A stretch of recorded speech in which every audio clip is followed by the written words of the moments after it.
Alright, this is sort of a spur of the moment thing, but I thought I'd kind of, I did a lot of work on redesigning Tango's iron trench farms, and I kind of thought I'd show you some of the designs I came up with. So yeah, just starting off, this is more or less of the simplest model I have. It's a lot shorter than the original design, as you can see. I moved all the doors into just one level at the top and one level at the bottom. So the reason I can do this is because I've got just one block of sunlight required through the center, and I'm feeding off all the deaths of all the golems into the side here. I used lava because, as you can probably see, I've got multiple detector villagers, and the reason for that is that I redesigned this so you can actually extend it past 32 villages. This one is 48, but I've got another one that's 96, and it works fine. So once you get to that level, the amount of golems spawned is quite a lot, let's say. So if you just try to shovel them all to the end and kill them there, it kind of starts causing pileups. So that's why I've got just a lava trench like that. Other than that, I've kind of cleaned up quite a bit of the redstone. I got it so that all of it is controlled from just there and here. Mostly the only actual parts you want to change in case you're adding more villagers or anything is just right here with the number of villagers divided by 2. That's the only part that needs to change. All of that's all set up as required. All of that's all good. If you do a reset, you don't have to go into here to do any changing between hoppers and droppers and all of that. The entire reset is done automatically, so you don't need to break any of the redstones or anything like that in case you want to do a reset. Just whether you're doing testing or something, you don't have to wait until it's finished or go in and try and do manual stuff around here. So that's basically the key points here. As you can see, did a bit of changes to the secondary village as well. It's a bit smaller in size as well, a bit cleaner as well. So that's basically it. The key points really here are the fact that the resetting is cleaned up so that, well, if you want to reset it while it's doing reset, you can do that.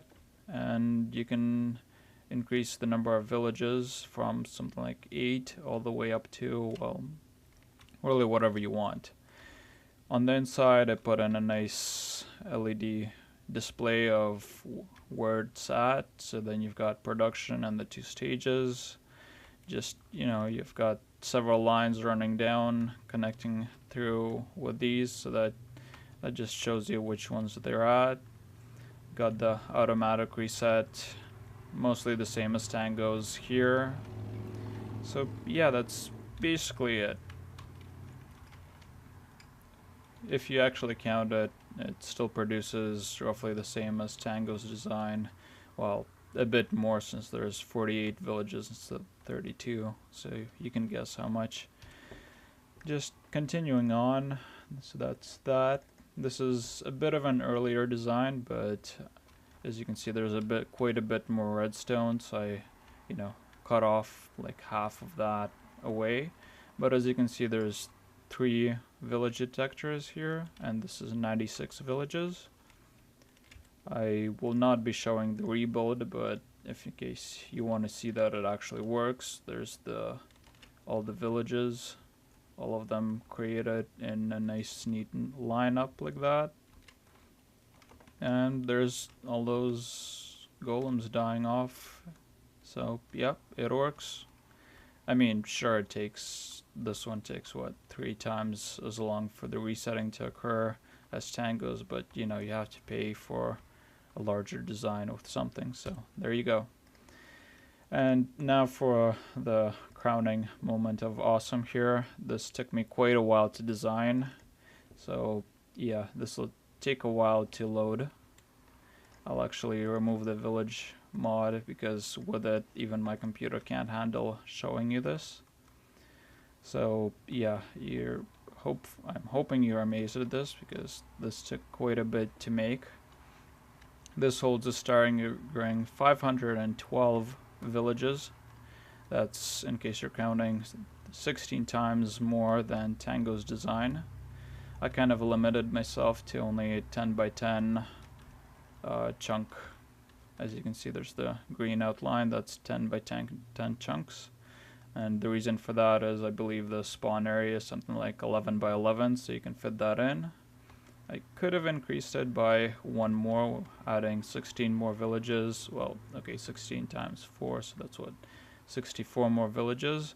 But I would have needed to add another set of village detectors, and it kind of really went over the top starting from there. So there you go, it's 512. As you can see, I had to change all the redstoning, like completely redesign it. This part is actually stage 2. This right here is stage 1 design. The reason for the 512, as you can, if you actually count it, it's what, like 124 slices, but it's 512 villages because every single slice has 4 villages within it. Now I'll turn on the village marker mod, and I'm kind of sorry for any lag that you'd experience or that I'm experiencing while recording this. But yeah, the village view mod, or whatever it's called, has not been designed to view 512 villages at the same time.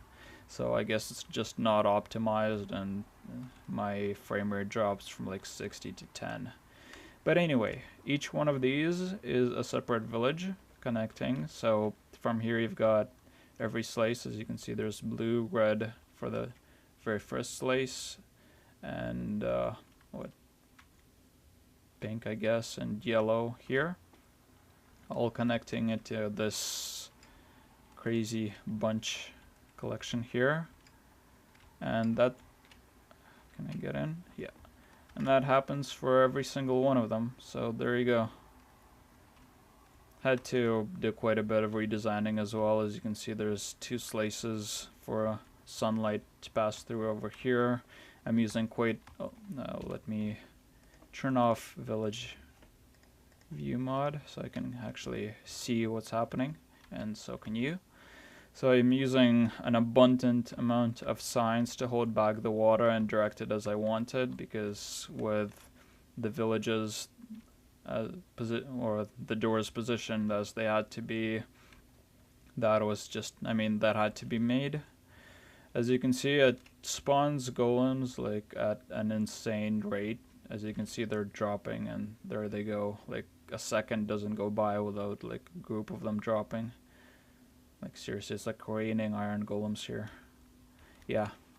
Anyway, I actually did not manage to establish any way of automatically collecting loot, simply because it's producing it at such a rate that I had 5 hoppers collecting loot, funneling it into 2 sets of dropper pipelines, and I had 4 sets of item towers similar to Tango's, and then the thing was still clogging up at that point, so I just decided to say screw it. I replace it with just a water line going in, and just this simple contraption here, following what many do for their insane sized farms.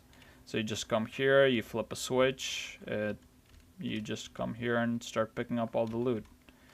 So going here, there's the loot, and as you can see, it's increasing by quite a lot at an insane rate. Like, I've just been talking to you now, and I've got, what, 62 now already? Or soon to be 62? Yeah. So there, like, or 64, sorry, right. So yeah, this is, like, I don't expect anyone to actually be building something like this. Realistically, I build the first design I showed you, and then, well, from there I kind of naturally had to make it so that you could increase it in size to however much you want.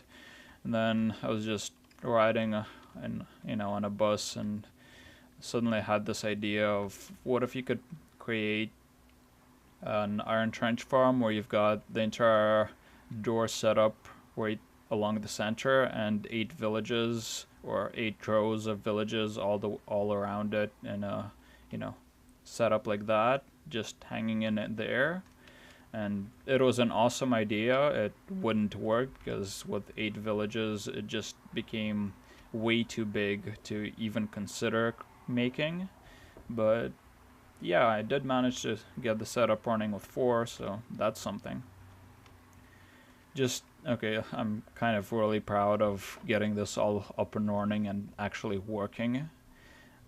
I did manage to record a reconstruction video for this. It takes a staggering 8 hours to get the entire setup done. As you can imagine, with 512 villages, it does require that much time, even though stage 1 is done in pairs, so you've got 2 groups going one way and 2 groups going the other way there. But even so, it takes an insane amount of time. Just going on here, I won't really get into too much detail, but as you can imagine, or as you should hopefully know if you've been following Tango's tutorial, the entire design that he's got running, or the theory behind it, is that in stage 1 you create all the villages, starting from the oldest and going to the newest, and then in stage 2 you reposition them from the secondary villages into the primary one, starting with the oldest and going up to the newest. This way, every single newly attached village that gets sent to the center will get its own set of doors, and the villages that have been moved into there previously don't clamp up on those doors because, well, they're newer, so the game thinks that it should go to the oldest one. So that's the reasoning behind there. And if you actually remember from the creation, it actually creates it in pairs, which is the reason why it's actually got a bit more complex here, because it starts from this side. So I might add a video later on of the actual reconstruction going, but the way it does is it creates a village here, followed by shooting it off. Well, okay. Creates a village here and one at the bottom. Then both of them shoot off to the secondary structure, making it 1 village, 2 village, 3 and 4.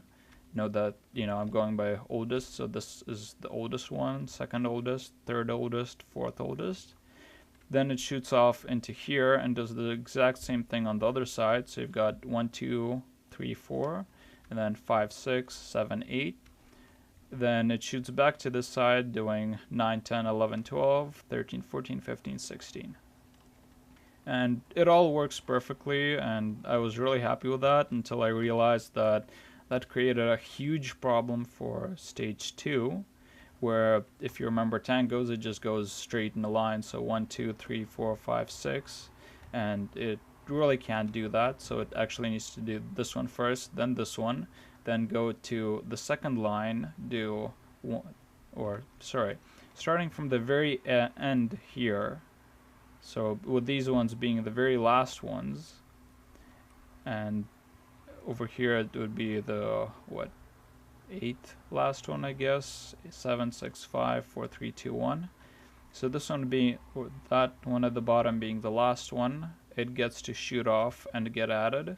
Then the top one, then the bottom pre-last row, and then the top pre-last row. And as you can imagine, if I proceed to the next one here, then what about this side? So then it needs to go back 1 to get back to the last row, do the bottom last row, top last row here, and then bottom second last row, top second last row. And then it just repeats that by sending it off here and doing the bottom third last, top third last, bottom fourth last, top fourth last, and shooting back here and continuing. So seriously, my first design for that was an entire matrix of combining all of these all of these lines here, they're going to village detectors in these towers. I'll show you that in a bit. But as you can imagine, there's 4 sets here, 4 sets here. There's the line here to get it to proceed to the next 2. So it does it the same way as stage 1. So each time I send a signal here, it knocks 2 more blocks off, which is where this part comes in. Since it really doesn't matter, I can actually just break these and show you. So there you go. So it opens up every odd or even, I'm not quite sure. But if you go down here, you'll notice that down here there's this line, that line over here, and over there, which also connects to the same pistons, just opposite ones. So when this works, it opens up the other set of them. So using those 2 inputs and this line here to proceed to the next set of 2s, I can actually do the entire connections with 1, 2, 3, 4, 5, 6, 7, 8, as I was mentioning before, where you've got to go +1, -1 on the rows, every other one. But anyway, that still left me with 4 connections here, 4 connections here, and another 3 here, up to a grand total of what, like 11. So the original design was to have an entire matrix with step-by-step inputs of which ones to turn on and off. This still is actually a matrix, but it's more or less 3-dimensional, so it takes up much less space. And yeah, that's basically it for that. I won't go into any more detail. I probably can. There's quite a lot to talk about, but anyway, I'll just show you this part here. This is the set of village detectors. So there's all of them. There's each one of these connects to several of them. Just this same piston, redstone block, redstone signal down. And yeah, there's, what I remember, like 6 of them, I think. There's what, 1 villager, 2, 3, 4, 5, yeah, 6. So there's 6 villagers in each one of these towers doing the detection. I placed nice lights here so I can actually troubleshoot the system, and trust me, it was a hell of a long time to get this actually working and everything properly done. Anyway, so there they are. They show that they're all turned on and doing the connections properly. As you remember, or maybe notice, there's the set of villages or village doors here along 1, 2. Each one of these is only connects to half of them. So just by their distances, this one is only up to around here, and the ones on this side are only up to here. So when these ones are up, these doors are detected, but not these ones, which helps quite a lot with all the connections required. But anyway, there's a set of doors here. There's 2 sets of doors here with 10, 10, 10, 10 doors per slice. Then there's the 2 golem spawning pads. I actually went back to the original Tango's design with the center drop instead of the side drop, simply because so many of them are spawning that it took a long time for them to travel from one edge to the other, and that was messing up the spawning rates. And yeah, so going back down, there's once again 2 rows, so 10 doors, 10 doors, 10 doors, 10 doors per slice. And over on these other ones, there's only 2 villagers each, with 1 here and 1 at the top. It's mostly the same thing with, redstone pistons going all the way down, so I won't mention that. And then just, same thing. This is more or less standard, so you've got, whoa, too much. Yeah, they're kind of dying there. Anyway, so same setup. You've got the lava going along the top, you've got the water going along the bottom.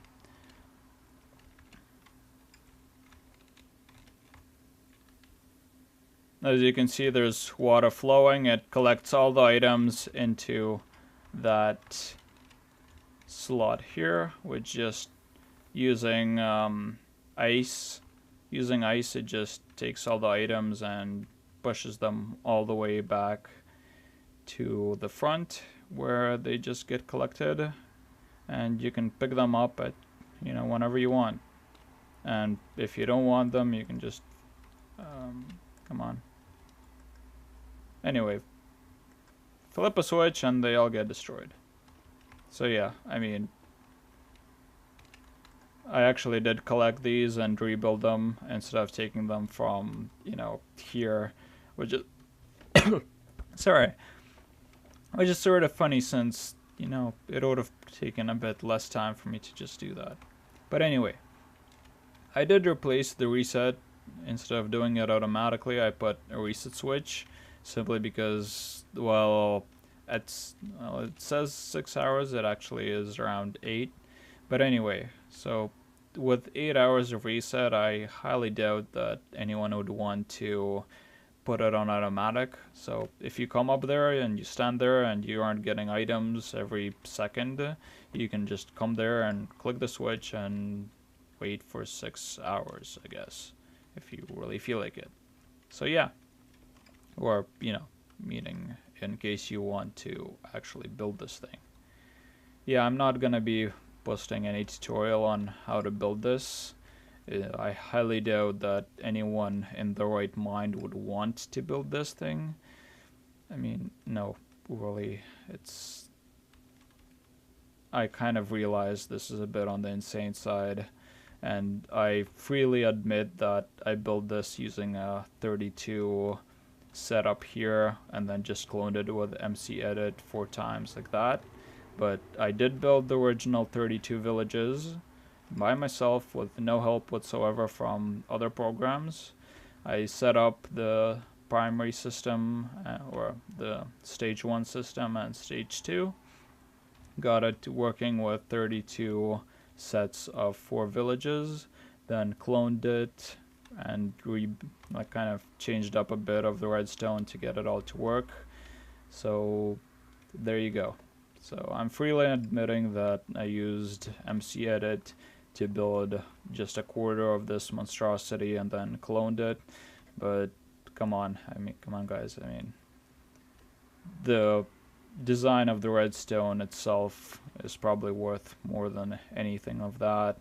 And trust me, when you've got the one to get the system reset of 8 hours, the amount of time it takes to troubleshoot this is quite honestly insane.